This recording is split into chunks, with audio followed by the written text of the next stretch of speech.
So when you log into OVR, you go to the same way you get to the treasure hunt and click on that.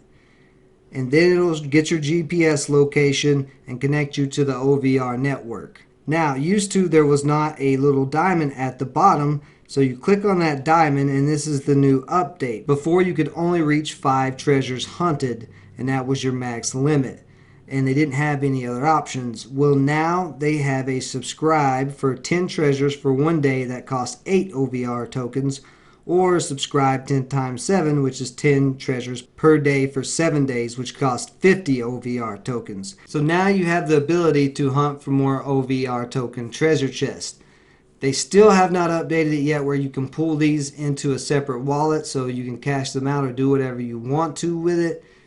Keep that in mind, but stay updated with the OVR blog because that will be coming soon, as we are seeing that they are progressing further and further into the project.